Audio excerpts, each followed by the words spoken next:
So cops decided to arrest a black good Samaritan and let the DUI guy go because they believed the DUI guy over the good Samaritan.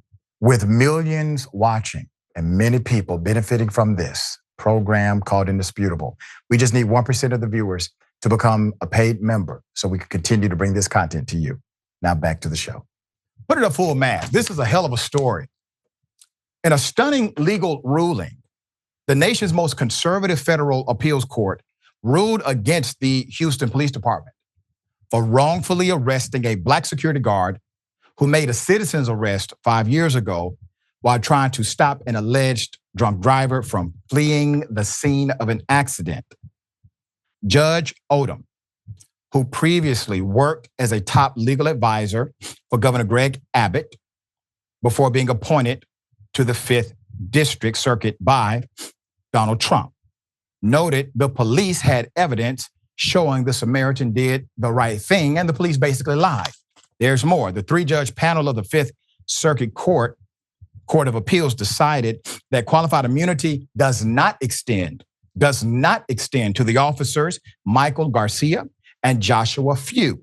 In 2019, this was a 2019 arrest of Mr. Austin Hughes, who's a former police officer who was working a part-time security gig. He's the one who called 911 to report a drunk driver, but as a result, he found himself going to jail. He did nothing wrong, nothing illegal. During the incident, the driver crashed into a highway median at about 2:30 a.m. He jumped out of his vehicle and the intoxicated man began weaving through traffic on foot. There are witnesses to this. That's when Mr. Hughes jumps into action, chasing down the suspect and places him in his handcuffs. When HPD officers arrived, however, they freed the suspect in custody and decided to investigate the black male named Mr. Hughes for impersonating a police officer before deciding to arrest him 2 days later. Consequently, Hughes spent 24 hours in jail, incurred significant expenses on a criminal defense attorney, and then endured a 3-month legal ordeal before prosecutors ultimately dropped all charges. The scathing 21-page ruling obtained by Atlanta Black Star condemned the officer's actions while emphasizing the importance of truthfulness by law enforcement authorities. Quote, this case does not involve excessive force or split-second decisions or the chaos of a chase, wrote appeals judge Andrew Odom, who authored the decision. Rather, it involves a simple, clearly established rule that all officers should know at all times. Do not lie. Okay, so the lie is in reference to them not having evidence to the contrary. So basically, the individual who had the DUI was so quick-witted in his lie. He came up with this very, very extreme but detailed story. And the cops just bought it, even though there was at least one witness, if not more, who said, no, that's not what happened. This man crashed and ran out of his vehicle. This other gentleman chased him. He was causing a disturbance. He could have killed himself. There's more. Another woman driving on the same road that night called 911 as well. That same woman gave the same account about the reckless driver crashing and trying to run off. The driver Hughes detained also confessed to being intoxicated and did not pass a field sobriety test. The incident report shows he claimed to police that he had been drinking, yes, but he was drinking with the security officer. He was drinking with Mr. Hughes, okay, at a flea market. Now, when they said, well, what's Mr. Hughes' name? What's his name? He says his name is Jesse. All right. So he says, no, his name, we call him Jesse. That's his real name. That's what he says. He doesn't know the guy. There's more. And that Hughes, the security officer, was the one driving. Yeah, Hughes was driving this car, the intoxicated man's truck. Yeah, he was driving my truck. See, I had been drinking, Hughes was driving.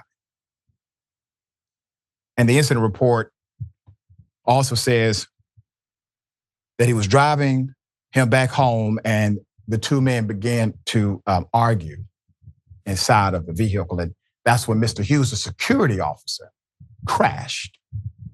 The incident report does not show the drunk man accounted for the presence of Hughes' own Jeep at the crash scene. So you get what's happening, right? You have an active 911 call of the exact same thing from a different witness. You have a person who's made up an entire story about knowing somebody, but he cannot identify their real name, anything else. You have two cars that are abandoned. You have a Jeep and you have the crash car.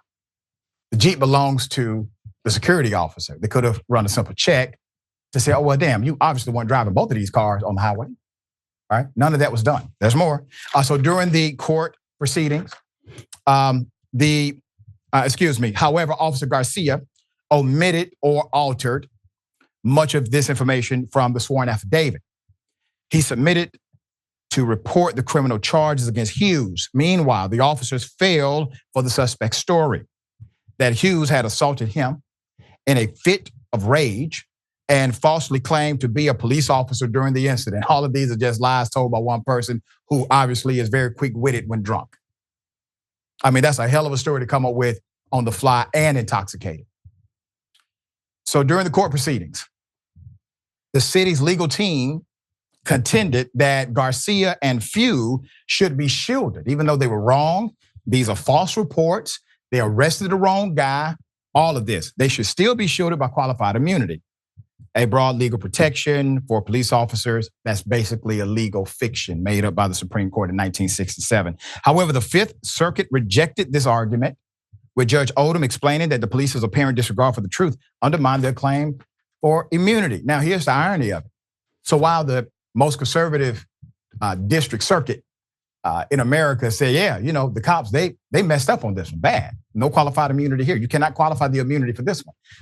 If they would have arrested Mr. Hughes that night, you likely would not see this ruling, because part of the summary ruling, part of that judgment, was based on the fact that they had 2 days to investigate and decided to still effect an arrest. At this point, all of the information was available to every investigator on the case. Hell of a thing. All right, Jordan, a guy that I've never met, make up a whole story. Cops don't ask simple questions to identify if we know each other, and they just take it hook, line, and sinker and then try to cover it up. What say you? It's embarrassing for the cops. Yeah. Like you pointed out, there are multiple very easy things that they do during routine traffic stops that they just didn't do. Run the plates, see which car belongs to which person. That would sort everything out. Run a breathalyzer on this guy who probably smelled like alcohol. It's remarkable. It's not so much a dereliction of duty. They just willfully chose not to do any of this stuff. And it seems like it's out of prejudice. So the fact that it even got to this point is surprising. Even more surprising is that conservative court and a conservative judge, a Federalist Society judge, saw through it and actually said, no, this is ridiculous. What are we doing here? Very, very surprising development and a completely avoidable scenario. Completely avoidable.